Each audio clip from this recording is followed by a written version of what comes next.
Annyeonghaseyo, welcome back to my YouTube channel. Hai. Assalamualaikum warahmatullahi wabarakatuh. Halo.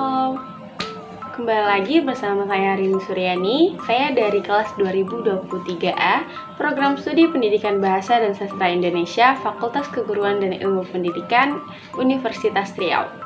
Nah, di video kali ini saya akan membahas sedikit tentang teori mimetik dan penerapannya dalam karya sastra.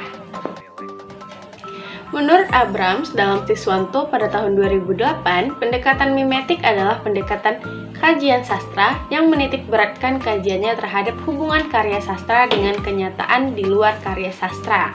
Pendekatan ini memandang karya sastra sebagai imitasi dari realitas.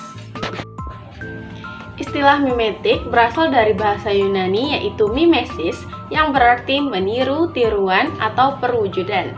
Secara umum, mimetik dapat diartikan sebagai suatu pendekatan yang memandang karya sastra sebagai tiruan atau pembayangan dari dunia kehidupan nyata. Mimetik juga dapat diartikan sebagai suatu teori yang dalam metodenya membentuk suatu karya sastra dengan didasarkan pada kenyataan kehidupan sosial yang dialami dan kemudian dikembangkan menjadi suatu karya sastra dengan penambahan skenario yang timbul dari daya imajinasi dan kreatif.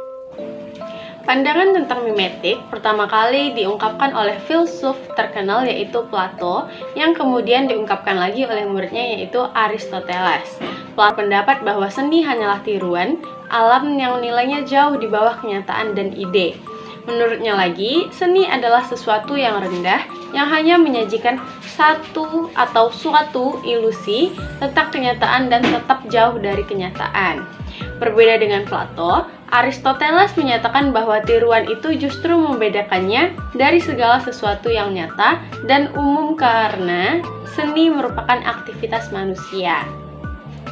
Dalam sebuah penciptaan, sastrawan tidak semata-mata meniru kenyataan, melainkan sekaligus menciptakan.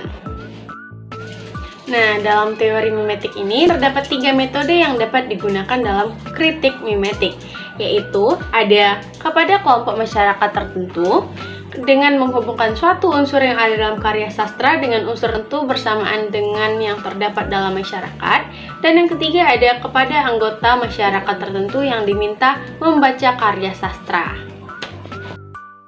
Selanjutnya, penelaahan teori mimetik dalam karya sastra. Kali ini saya akan menelaah dalam puisi yang berjudul Senja di Pelabuhan Kecil.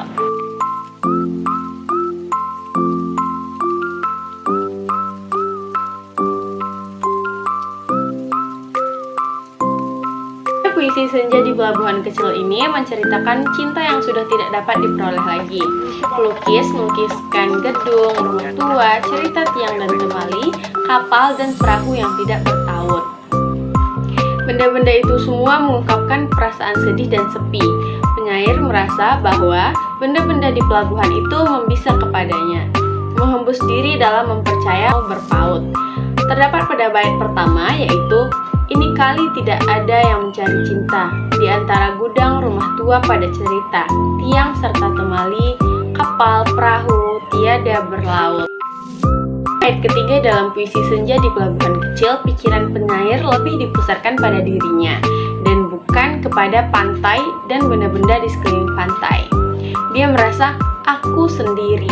Tidak ada lagi yang diharapkan akan memberikan hiburan dalam kesendirian dan kedukaannya itu. Dalam kesendirian itu, ia menyisir semenanjung semula ia berjalan dengan dipenuhi harapan. Namun, sesampainya di ujung sekalian selamat jalan. Jadi setelah penyair mencapai ujung tujuan, ternyata orang yang diharapkan akan menghiburnya malah mengucapkan selamat jalan. Penyair merasa bahwa sama sekali tidak ada harapan untuk mencapai tujuannya. Sebab itu dalam kesendirian dan kedukaannya, penyair merasakan dari pantai keempat seduh penghabisan bisa terdekap. Betapa mendalam rasa sedihnya itu ternyata dari pantai keempat seduh sedang tangisnya dapat dirasakan.